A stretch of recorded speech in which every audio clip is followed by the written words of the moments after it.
ठीक है। तो सामान्य क्रिया, सामान्य हिंदी में क्रियावाच्य अव्यय। ठीक है। सबसे पहले क्रिया, क्रिया किसको कहते हैं? हाँ, करना या होना पाया जाए। ठीक है। जिस शब्द से किसी कार्य के होने की प्रवृत्ति प्रकट हो उसे क्रिया कहते हैं। ठीक। कार्य होने की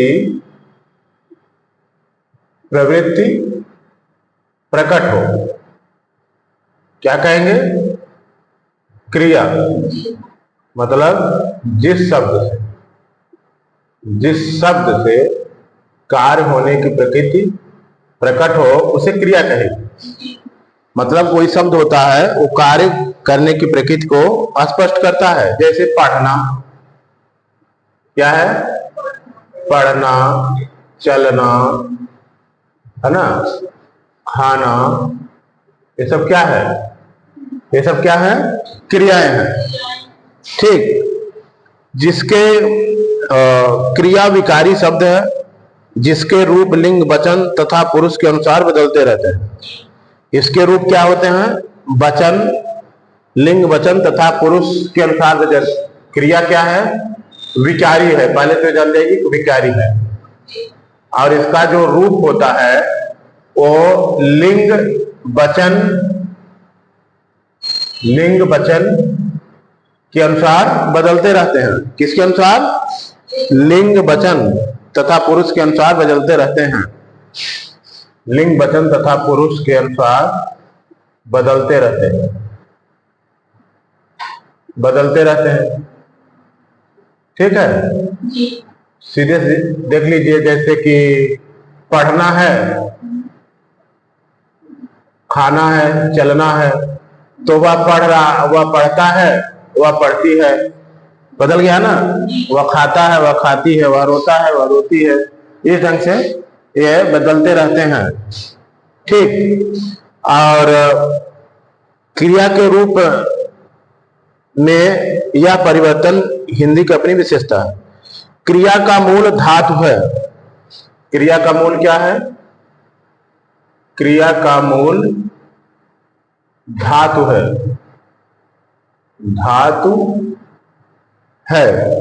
क्रिया का मूल धातु है। धातु क्रियापद के उस अंश को कहते हैं जो प्रायः सभी रूपों में अपनी उपस्थिति दर्शाता है। वस्तुतः जिन मूल अक्षरों से क्रिया का निर्माण होता है उन्हें धातु कहते हैं। ठीक है। जैसे पठ धातु हुआ ना, पठ धातु के साथ जब ना प्रत्यय लगता है, जो मूल होता है वही तो धातु है। पठ, ना प्रत्यय, है ना। तो क्या हो गया? पठ धातु के साथ ना प्रत्यय लगा है तो क्या हो गया? पढ़ना, है ना।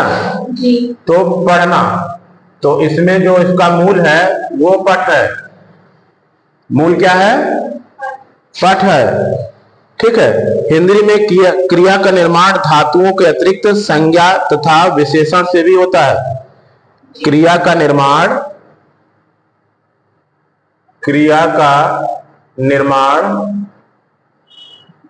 धातुओं और किससे होता है? विशेषण से भी होता है। संज्ञा तथा विशेषण से, धातुओं से होता है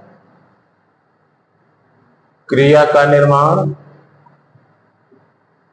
फिर और क्या होता है? संज्ञा से भी होता है और विशेषण से भी होता है।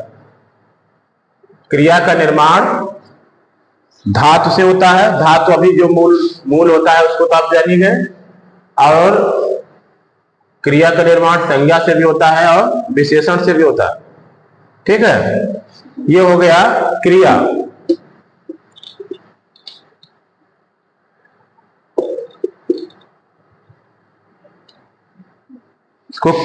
फिर क्रिया के दो भेद होते हैं।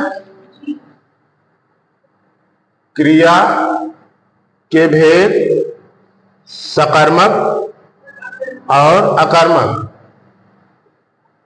क्रिया के भेद इसमें क्या हो गया, सकर्मक, और दूसरा क्या हो गया, अकर्मक।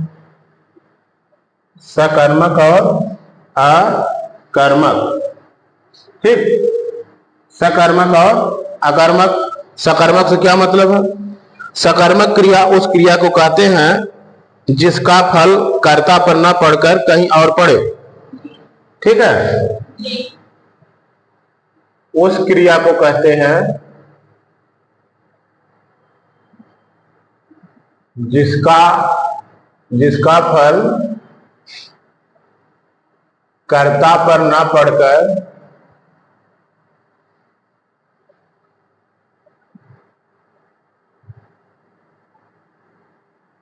कर्ता पर न पड़कर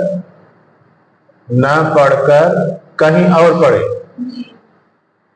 कहीं और पड़े,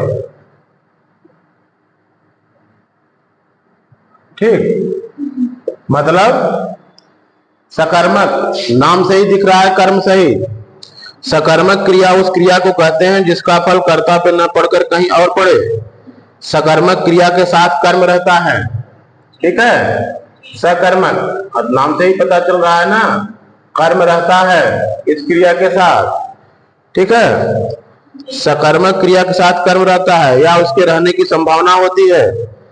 जैसे राम खाना खाता है, क्या, राम खाना खाता है। यहां पर खाना भी है, खाता तो क्रिया है ही, ठीक है। राम खाना खाता है, इस वाक्य में क्रिया का फल भोजन पर पड़ता है जो प्रत्यक्ष उपस्थित नहीं है, ठीक है। और इसी तरह जैसे जाता है के साथ यदि गंतव्य स्थल की चर्चा वाक्य में नहीं होती है तब भी फल घर विद्यालय आदि पर पड़ता है। ऐसी क्रियाएं सकर्मक होती हैं, ठीक है। वह घर जाता है, क्या हो गया है, तो क्या हो गई, सकर्मक क्रिया, ठीक है। अकर्मक क्रिया में देख लेते हैं। अकर्मक क्रिया, अकर्मक क्रिया क्या है, जिस क्रिया के कार्य का फल कर्ता पर पड़े उसे अकर्मक क्रिया कहते हैं। कार्य का फल कर्ता पर पड़े उसे अकर्मक क्रिया कहते हैं। अकर्मक क्रिया, कार्य का फल कर्ता पर पड़ रहा है तो उसको अकर्मक क्रिया कहते हैं, ठीक है। अकर्मक क्रिया, अकर्मक क्रिया के साथ कोई कर्म कारक नहीं होता, कर्म कारक नहीं होता इसमें, इस कारण इसे अकर्मक क्रिया कहते हैं। जैसे मोहन हंसता है, यहां हंसने और रोने की क्रिया का फल कर्ता पर पड़ रहा है। जैसे मोहन हंसता है, क्या करता है, हंसता है। अब हंसना एक क्रिया तो है, लेकिन इसका फल किस पर पड़ रहा है, मोहन पर।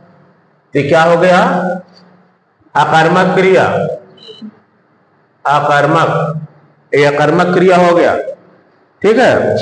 इसी तरह इसको हम पहचानेंगे। कुछ क्रियाएं ऐसी भी हैं जो अकर्मक सकर्मक दोनों होती हैं। यह निर्धारण वाक्य में उनके प्रयोग के द्वारा होता है, उन्हें उभयविध धातु भी कहते हैं। जैसे मेरा जी घबराता है, घबराना क्रिया सकर्मक है। मुसीबत में सभी घबराते हैं, घबराना क्रिया अकर्मक है, ठीक है। क्या, कुछ दोनों, उसमें दोनों होता है। उदाहरण क्या है, मेरा जी घबराता है, मेरा जी घबराता है, ठीक है। एक वाक्य हो गया, मेरा जी घबराता है। दूसरा है मुसीबत में सभी घबराते हैं, मुसीबत में सभी घबराते हैं। अब देख लीजिए, यहां दोनों में घबराना शब्द आया है, ठीक है। पहले में क्रिया क्या है? सकर्मक है, दूसरे में अकर्मक है। पहले में क्या है? सकर्मक, दूसरे में अकर्मक। सकर्मक और अकर्मक। मेरा जी घबराता है, मुसीबत में सभी घबराते हैं। क्या हो गया ये? मेरा जी घबराता है। मेरा जी, यहां पर जी लगा है ना, जी मतलब यहां जी शरीर जान से है, ठीक है। तो यहां जी मतलब जान से है ना, तो इसलिए ये सकर्मक हो गया। घबराता है ये जी, ठीक है। इसका प्रभाव कर्ता पर कहां नहीं पड़ रहा है ना। मुसीबत में सभी घबराते हैं, मुसीबत में सभी घबराते हैं, तो सभी यहाँ कर्ता कौन है? सभी। तो प्रभाव उस पर पड़ रहा है, ठीक है। तो ये क्या हो गया? अकर्मक हो गया। अकर्मक क्रिया में ऊ ना आना प्रत्यय लगाकर सकर्मक क्रिया बनाया जाता है। क्या? अकर्मक में ऊ ना आना क्या लगाया जाता है? ऊ ना आना लगाकर सकर्मक क्रिया बनाया जाता है। लगाकर सकर्मक क्रिया बनाया जाता है। सकर्मक क्रिया बनाया जाता है, ठीक। क्या लगाया जाता है? ऊ ना आना, ठीक। जैसे रोना, रोना क्या है? अकर्मक है, ठीक है। और रुलाना, रोना से रुलाना, ऊ लगा दिया गया ना इसमें, है ना। रोना, रुलाना, उड़ना, उड़ाना, उड़ना, उड़ाना, ठीक। कटना, काटना, कटना, काटना। अकर्मक क्रिया के धातुओं के उकार, ओकार, इकार, एकार में बदलकर अंत में ना प्रत्यय जोड़कर सकर्मक क्रियाएं बनाई जाती हैं। अकर्मक क्रिया के धातुओं को, अकर्मक क्रिया के धातुओं को अकर्मक क्रिया के धातुओं को उकार, ओकार, इकार, उकार,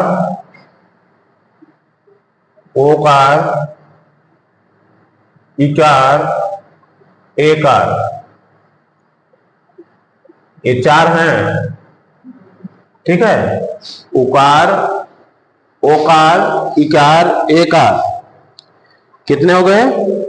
चार। में धातुओं को उकार, उकार, ओकार, इकार, एकार में बदलकर अंत में ना प्रत्यय जोड़कर, ना प्रत्यय जोड़कर क्या किया जाता है? सकर्मक क्रियाएं बनाई जाती है। सकर्मक क्रियाएं बनाई जाती है।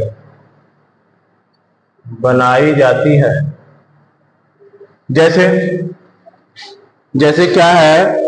खुलना अकर्मक क्रिया है, खोलना सकर्मक है। खुलना ये क्या है? अकर्मक है, और खोलना सकर्मक है। खोलना सकर्मक।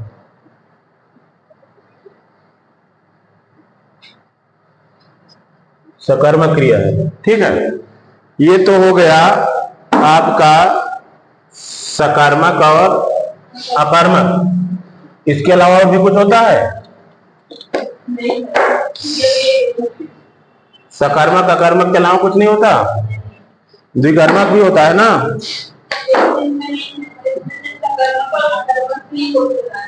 अच्छा, द्विकर्मक से नहीं आएगा। सहायक क्रिया भी तो होता है। थोड़ा सा उसे सुनते जाइए। सकर्मक, द्विकर्मक क्या है? द्विकर्मक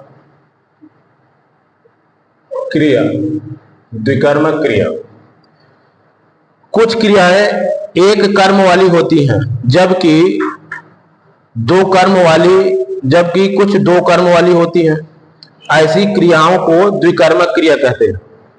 ठीक है, जिसमें जो क्रियाएं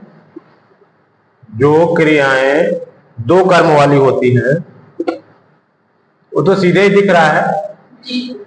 जो क्रियाएं दो कर्म वाली होती है उन्हें द्विकर्मक कहते हैं।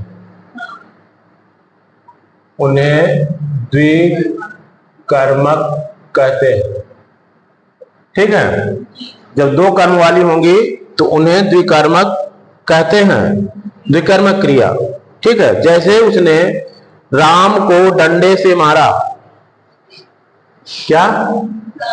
उसने राम को डंडे से मारा। यहां मारना क्या है? क्रिया है। और कर्म क्या है? इसमें राम को और डंडा दोनों कर्म है ना। राम को भी और डंडा दोनों कर्म है, दोनों कर्म है। तो क्या हो गया? द्विकर्मक। ठीक है, तो इसके बाद है संयुक्त क्रिया। संयुक्त क्रिया क्या होता है? संयुक्त क्रिया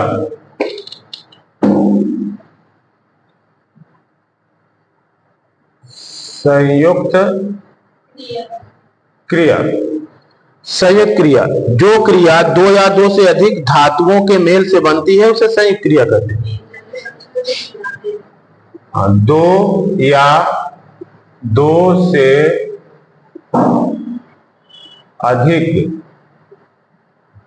अधिक धातुओं के मेल से बनने वाली, धातुओं के मेल से बनने वाली क्रिया क्या है?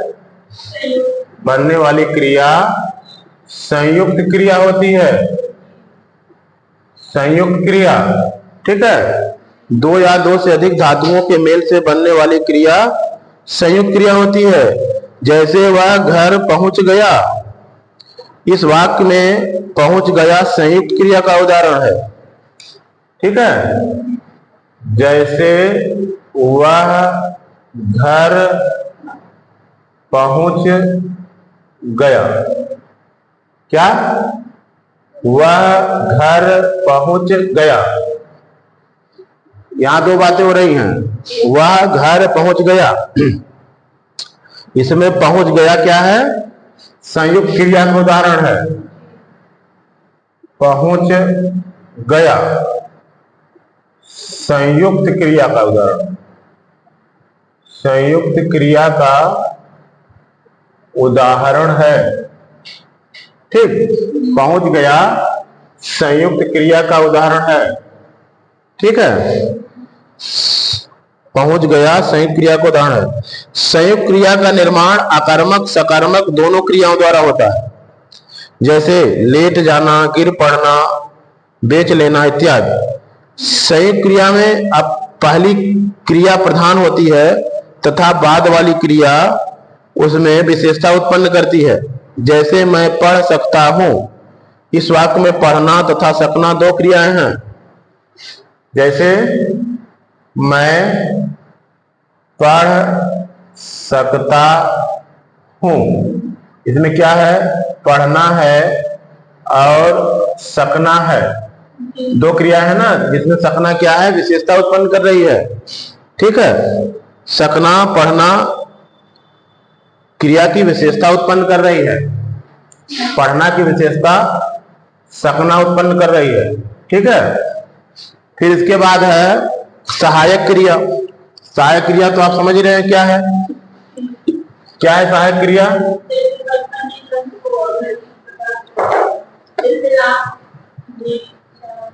सहायक क्रिया आप लोग ठीक से बताइए। सहायक क्रिया मुख्य क्रिया के अर्थ को स्पष्ट करने में सहायता करने वाली क्रिया को सहायक क्रिया कहते हैं। सहायक क्रिया मुख्य क्रिया के अर्थ को स्पष्ट करने में सहायक होने वाली जो क्रिया होती है उसको सहायक क्रिया कहते हैं। ठीक है, मुख्य क्रिया के अर्थ को स्पष्ट करने में सहायता करने वाली क्रिया को सहायक क्रिया कहते हैं। स्पष्ट करने में सहायता करने वाली क्रिया को क्या कहते हैं? सहायक क्रिया। मतलब सहायक क्रिया है तो मुख्य क्रिया जरूर होगी। ठीक है, मुख्य क्रिया को के अर्थ को स्पष्ट करने में सहायता करने वाली क्रिया को सहायक क्रिया कहते हैं। जैसे उसने बाघ को मार डाला। क्या? उसने बाघ को मार डाला। मारना इस क्रिया में मुख्य क्रिया है। उसके अर्थ को स्पष्ट करने वाली क्रिया डालना है। क्या है? उसने बाघ को मार डाला। ठीक है, अब बाघ को मार डाला तो मुख्य क्रिया क्या हुई? मारना। मारना। ठीक है, अब यहां डाला जो है अर्थ को, मारना के अर्थ को स्पष्ट कर रहा है, इसलिए डालना क्या हो गया? सहायक क्रिया। डालना क्या हो गया? सहायक क्रिया। ठीक है, ठीक। और हैं, थे, हुए, रहे इत्यादि सहायक क्रियाएं हैं। हैं, थे, हुए, रहे आप वाक्यों में देखेंगे तो इनसे किसी क्रिया का अर्थ स्पष्ट होता है। हैं, थे, हुए, रहे इत्यादि सहायक क्रियाएं हैं। इत्यादि सहायक क्रियाएं हैं। ठीक है, ये हो गया सहायक क्रिया।